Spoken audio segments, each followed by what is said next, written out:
Há muitas profecias nas Escrituras, e por isso, como cristãos, uma das coisas mais importantes a se fazer é aprender a lê-las. Além de crer no que lemos, devemos entender o que cremos. Como queremos crer na Bíblia de forma inteligente, logo de início, temos de abordar um mal-entendido comum. Ter uma fé absoluta nas Escrituras, como a palavra dada a nós pelo próprio Deus, não é a mesma coisa que dizer que interpretamos as Escrituras de forma rígida. Mas o que é uma interpretação rígida? Quando Jesus diz que ele é a porta, João 10:9, uma interpretação rígida procuraria por uma maçaneta.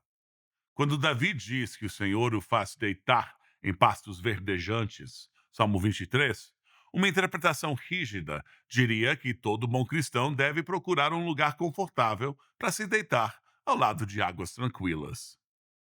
Mas alguém pode dizer: ora, mas quem é tolo o suficiente para fazer isso? Ninguém é tolo o suficiente para fazer isso com os exemplos dados acima. Mas há muitos casos, exatamente como essas, na história da igreja.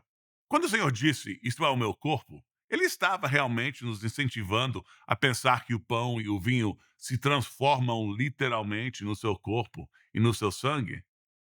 Ao descobrirem que cremos na autoridade absoluta da Bíblia, às vezes os descrentes pensam que isso significa que levamos tudo ao pé da letra. Mas em alguns casos, como veremos em breve, interpretar a Bíblia literalmente é, na verdade, uma forma de distorcê-la e entendê-la mal. Em vez disso, devemos crer que a Bíblia é a palavra absoluta de Deus e, portanto, devemos interpretá-la naturalmente. Interpretar a Escritura naturalmente significa que a recebemos conforme ela se apresenta. Quando Lucas afirma ter entrevistado várias testemunhas oculares, Lucas 1, versos 1 a 4, e ter escrito uma história objetiva para nós, como a interpretamos? Naturalmente, como uma história objetiva. E quando nos é dito que Jesus entrou em Cafarnaum, o que isso significa? Provavelmente que ele entrou em Cafarnaum. Quando Asaf usou uma imagem poética vívida para descrever a súbita intervenção e libertação de Deus em favor do seu povo, é assim que devemos interpretar o fato. Então o Senhor despertou como de um sono, como um valente que grita excitado pelo vinho. Salmo 78, versículo 65. Criaríamos muitos problemas se interpretássemos coisas como essa de forma rígida. Deus não é um beberrão. As profecias da Escritura frequentemente chegam até nós em uma forma literária peculiar, chamada de literatura apocalíptica. Assim como na poesia, há um uso intenso de imagens, e elas são tão fortes que o efeito sobre o leitor é como o de ver um mural verbal enorme e multicolorido. A palavra apocalipse significa desvelar, e, portanto, a literatura apocalíptica é uma visão dos bastidores de certos eventos importantes na história do pacto. E esse vislumbre nos é dado por meio de uma combinação de vívidas descrições verbais, alegoria, imagens poéticas e muito mais. O livro do Apocalipse é apocalíptico, assim como partes de Daniel e Zacarias. Se você o ler de forma rígida, terá de fazer coisas como supor que uma espada gigantesca sai da boca de Jesus. Apocalipse 1:16. Portanto, esse é o primeiro desafio na leitura desse tipo de profecia. Interpretamos as imagens literal ou simbolicamente? O segundo desafio tem a ver com nossas pressuposições sobre quando as profecias devem se cumprir. E, não surpreendentemente, isso tem um efeito inevitável na interpretação das imagens. Isso também ocorre na outra direção. O modo como as interpretamos determinará, inevitavelmente, quando eles poderão ser cumpridas. Deixe-me dar um exemplo de como essas duas questões podem interagir uma com a outra. Em Mateus 24, versículo 29, Jesus diz o seguinte: logo em seguida, a tribulação daqueles dias, o sol escurecerá, a lua não dará sua claridade, as estrelas cairão do firmamento e os poderes do céu serão abalados. Ora, isso é claramente uma profecia. Jesus está falando sobre algum momento em seu futuro, e ele o descreve em termos bastante impressionantes. Por certo, uma das primeiras perguntas que um leitor crente da Bíblia fará é: Isso já aconteceu? Para respondê-la, ele sai de casa e olha para o céu noturno. A lua ainda está lá. As estrelas continuam cintilando, brilhantes como sempre. O sol se pôs como de costume, 6 horas atrás. Devido à sua suposição de que Jesus não poderia ter se enganado, o que é uma boa suposição, e porque os luminares ainda estão lá em cima e funcionando, é natural ele supor que essa profecia diz respeito a um evento vindouro, em seu futuro. Chegará um momento em que o sol se apagará, em seguida a lua, e as estrelas despencarão. A fim de chegar a essa conclusão, basta ele presumir que o sol escurecido é um sol literalmente escurecido. A lua fica literalmente sem claridade e as estrelas literalmente caem. Fazer qualquer outra coisa com uma profecia como essa dá a impressão de que você está empregando subterfúgios. Isso parece uma forma de liberalismo. Mas isso não é tudo. Entre os que creem na Bíblia, há diferentes escolas de pensamento com relação ao cumprimento dessa profecia bíblica. Quando digo creem na Bíblia, estou me referindo à fé genuína, fé na inspiração, infabilidade e inerrância das Escrituras. Os nomes dessas posições são futurista, historicista, idealista e preterista. Para ilustrar as diferenças entre essas posições, usarei material do livro de Apocalipse, pois essa é a principal profecia no que diz respeito às últimas coisas. Um deles acredita que, quando a visão do Apocalipse foi dada pela primeira vez, o cumprimento dela seria realizado no futuro de João. Mas, como isso ainda não aconteceu, esses eventos também estão no nosso futuro. Essa é, evidentemente, a posição futurista. Se alguém dissesse que a besta do Apocalipse é a União Europeia, uma versão revivida do Império Romano, essa seria uma interpretação futurista. O historicista acredita que o cumprimento estava no futuro de João, mas ele começou quase que imediatamente e continuou a se cumprir ao longo da história da igreja. Essa é a posição historicista. Por exemplo, em 1572, milhares de protestantes foram assassinados no massacre de São Bartolomeu. Se alguém interpretasse esse fato como um cumprimento da perseguição descrita em Apocalipse 13, versículos 5 a 10, esse seria um exemplo de interpretação historicista. A posição idealista lê o livro de Apocalipse como uma espécie de parábola celeste gigante, sem um único cumprimento literal, mas com múltiplos cumprimentos, todos ilustrados pelo conflito descrito ao longo do livro. Às vezes, ela também é chamada de interpretação espiritual. Em Apocalipse 11, as duas testemunhas são ressuscitadas. Isso causa consternação entre os que presenciam o fato. A posição idealista tomaria isso como um testemunho do fato de que, ao longo da história da igreja, o mundo parece tê-la derrotado por completo. Mas quando Deus vindica seu povo, os seus inimigos ficam completamente surpreendidos. A última posição, que é a defendida aqui, é chamada de preterista. Essa palavra vem de um prefixo latino que significa passado. Essa é a visão de que aquilo que é profetizado em Apocalipse estava no futuro imediato de João e que, portanto, foram cumpridas em nosso passado distante, no primeiro século. Um exemplo de uma leitura preterista seria interpretar as 7 cabeças da besta, Apocalipse 17:10, como os 7 imperadores romanos, começando com Júlio, e o sexto, reinando naquele momento, sendo Nero. Já que o preterismo é a posição que estamos ensinando aqui, como ela lidaria com o exemplo dado anteriormente, o dos comentários do Senhor sobre o Sol, a Lua e as estrelas? Mateus 24, versículo 29. Concordamos com nosso amigo futurista que os corpos celestes ainda estão lá em cima, e discordamos dele quanto a se todos eles entrarão ou não em colapso em algum momento no futuro. Então, como isso funciona? Se dissermos que a Escritura usa imagens específicas, queremos ter certeza de que extraímos o significado dessas imagens da própria Escritura e não de alguma outra coisa que elas possam nos lembrar. Isso não deveria ser um exercício de livre associação em que você lê as profecias da Escritura e pergunta se isso o faz lembrar de algo que você viu no noticiário recentemente.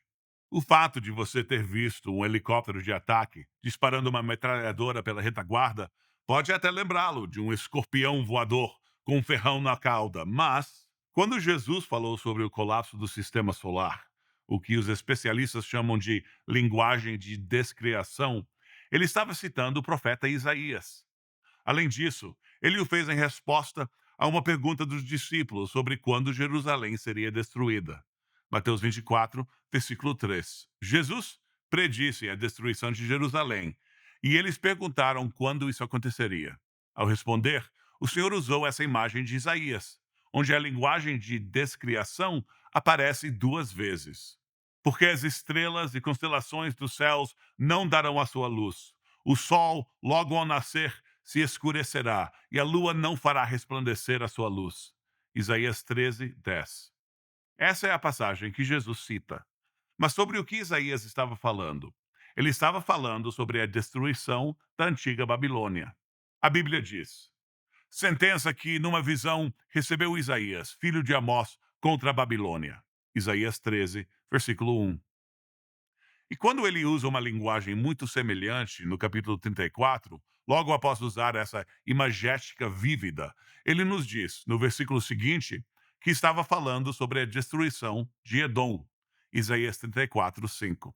De fato, esse tipo de linguagem é bastante comum em todo o Antigo Testamento, e ela sempre faz referência ao julgamento histórico e temporal de uma cidade ou nação. Em Joel, refere-se à nação de Israel logo após o tempo de Cristo. Joel 2, versículos 28 a 32. Do Pentecostes até a destruição de Jerusalém em 70 depois de Cristo. Em Amós, refere-se à destruição do reino do norte de Israel. Amós 8, 9. Em Ezequiel, o profeta usa esse tipo de linguagem para descrever a derrota do faraó no Egito. Ezequiel 32, 7 a 8. Na Escritura, é isso que esse tipo de linguagem sempre significa. Portanto, quando os discípulos perguntam o que isso significava em seus dias, e Jesus cita uma dessas passagens, e Jerusalém é deixada em ruínas no decurso de uma geração após essa conversa, exatamente como ele disse que aconteceria. Entender isso como uma profecia direta sobre o fim da antiga ordem mosaica não é espiritualizar o texto. Logo, o uso dessa linguagem significa que o que Deus está dizendo a uma nação específica sobre julgamento é algo mais ou menos assim: a sua luz se apagará. Ele não está se referindo ao fim do continuum espaço-tempo. Jesus disse aos discípulos que, em uma geração, Mateus 24, 34, todo o sistema solar desabaria sobre Jerusalém, assim como aconteceu em 70 depois de Cristo.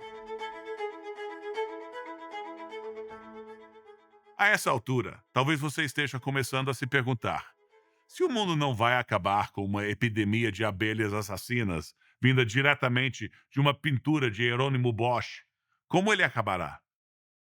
E isso nos leva a mais uma série de termos extraídos de diferentes entendimentos do milênio descrito em Apocalipse 20. Um observador perspicaz descreveu o milênio como 1000 anos de paz sobre os quais os cristãos gostam de brigar. Mas, na verdade, há mais do que isso em jogo. As três principais posições são chamadas de pré-milenarista, amilenarista e pós-milenarista. Os nomes são derivados de quando os defensores delas acreditam que Jesus voltará. Se você acredita que ele voltará antes do milênio, então você é pré-milenarista. Se acredita que ele voltará em algum momento, mas que não haverá um milênio literal, lembre-se de que A é um prefixo de negação. Você seria amilenarista. Se acredita, como eu, que ele retornará após o milênio, depois do mundo ter sido evangelizado com sucesso, então você seria pós-milenarista. Há algumas outras diferenças entre as posições, nada triviais. A principal é que todos os pós-milenaristas têm uma visão muito otimista do futuro deste mundo. Eles creem que a grande comissão será cumprida com sucesso e que as nações se voltarão para Cristo de forma esmagadora. A maioria dos pré-milenaristas e dos amilenaristas não compartilha desse otimismo, embora existem algumas exceções. A maioria dos pré-milenaristas e amilenaristas crê que as coisas irão de mal a pior ou que permanecerão praticamente como sempre foram, ou seja, muito ruins. Então, qual é o fundamento do nosso otimismo histórico? Ora, isso parece ser o que dizem várias passagens bíblicas. E diferente de algumas das passagens apocalípticas que examinamos, elas parecem ser simplesmente predições diretas.